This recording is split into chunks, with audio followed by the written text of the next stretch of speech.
Assalamualaikum warahmatullahi wabarakatuh. Welcome back to Sisi Pengetahuan Official. Pada kesempatan kali ini kita akan membahas tentang bagaimana sih sejarah Palestina dan Israel di part kedua.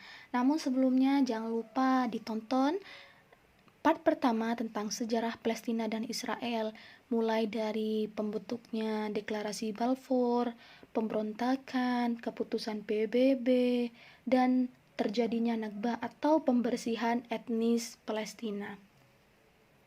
Apa sih yang terjadi setelah Nakba ini?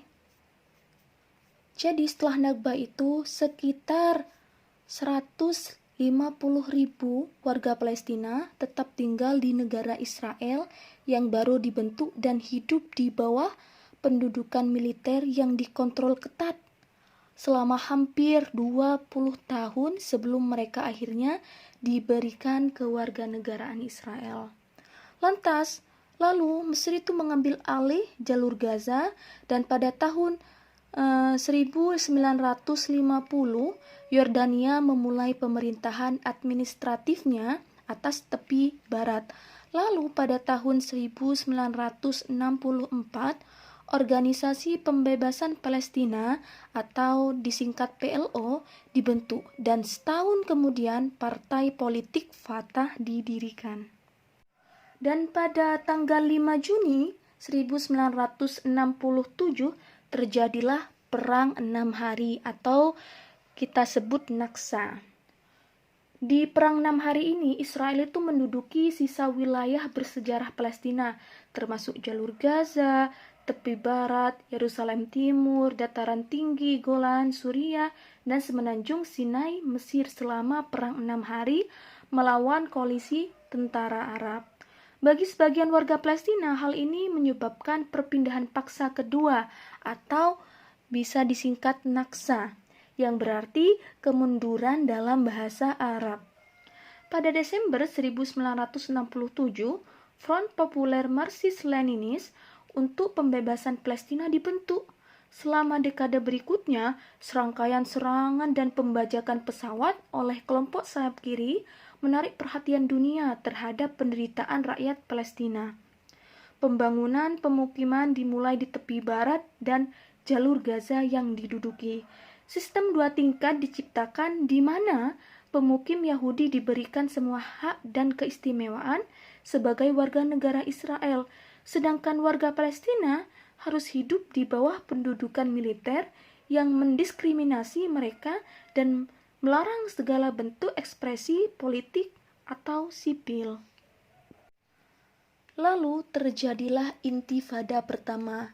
Intifada atau yang berarti perlawanan dalam bahasa Arab dilakukan rakyat Palestina pertama kali di jalur Gaza pada Desember 1987.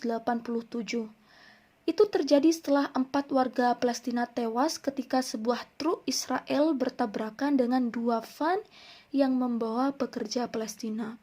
Protes menyebar dengan cepat ke tepi barat dengan pemuda Palestina melempar batu ke tank dan tentara Israel. Hal ini juga menyebabkan berdirinya gerakan Hamas, sebuah cabang dari Ikhwanul Muslimin yang terlibat dalam perlawanan bersenjata melawan pendudukan Israel. Intifada terutama dilakukan oleh kaum muda dan diarahkan oleh Kepemimpinan Nasional Terpadu Pemberontakan, sebuah koalisi faksi politik Palestina yang berkomitmen untuk mengakhiri pendudukan Israel dan membangun kemerdekaan Palestina.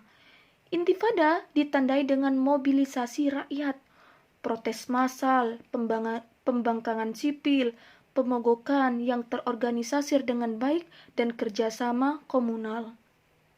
Menurut Organisasi Hak Manusia Israel, B'Tselem, 1.070 warga Palestina dibunuh oleh pasukan Israel selama Intifada. Lebih dari 175.000 warga Palestina ditangkap. Intifada juga mendorong komunitas internasional untuk mencari solusi atas konflik tersebut. Setelah Intifada berakhir dengan penandatanganan Perjanjian Oslo, pada tahun 1993 dan pembentukan Otoritas Palestina atau PA, sebuah pemerintah sementara, pemerintahan mandiri terbatas di wilayah pendudukan tepi barat dan jalur Gaza. PLO sendiri mengakui Israel berdasarkan solusi dua negara dan secara efektif menandatangani perjanjian yang memberi Israel kendali atas 60% tepi barat serta sebagian besar sumber daya tanah dan air di wilayah tersebut. Sebenarnya, pembentukan Otoritas Palestina atau PA memberi jalan bagi pemerintah Palestina terpilih pertama yang menjalankan negara merdeka di tepi barat dan jalur Gaza dengan ibu kotanya Yerusalem Timur, namun hal itu tidak pernah terjadi. Kritik terhadap PA memandangnya sebagai subkontraktor korup bagi pendudukan Israel yang bekerja sama erat dengan militer Tel Aviv dalam menekan perbedaan pendapat dan aktivisme politik. Pada tahun 1995, Israel membangun pagar elektronik dan tembok beton di sekitar jalur Gaza, di mana untuk menghentikan interaksi antara wilayah Palestina yang terpecah. Dan pada tanggal 28 September 2000, terjadilah Intifada kedua, ketika pemimpin oposisi Partai Likud Israel, Ariel Sharon, melakukan kunjungan provokatif ke kompleks Masjid Al-Aqsa. Saat itu ribuan pasukan keamanan dikerahkan di dalam dan sekitar kota tua Yerusalem. Bentrokan antara pengunjuk rasa Palestina dan pasukan Israel menewaskan 5 warga Palestina dan melukai 200 orang selama 2 hari. Insiden ini memicu pemberontakan bersenjata yang meluas. Selama intifada, Israel menyebabkan kerusakan yang belum pernah terjadi sebelumnya terhadap perekonomian dan infrastruktur Palestina. Israel terus menduduki kembali wilayah yang diperintah oleh PA dan memulai pembangunan tembok pemisah yang sering dengan maraknya pembangunan pemukiman, menghancurkan mata pencarian dan komunitas warga Palestina. Terus pemukim Yahudi pun juga mulai bermukim secara ilegal di wilayah itu. Ruang bagi warga Palestina semakin menyusut karena jalan-jalan dan infrastruktur yang hanya diperuntukkan bagi pemukim Yahudi ilegal itu. Dan pada saat perjanjian Oslo ditandatangani, lebih dari 110.000 pemukim Yahudi tinggal di tepi barat, termasuk Yerusalem Timur. Saat ini jumlahnya mencapai lebih dari 700.000 orang di lebih dari 100.000 hektar tanah yang diambil alih dari Palestina.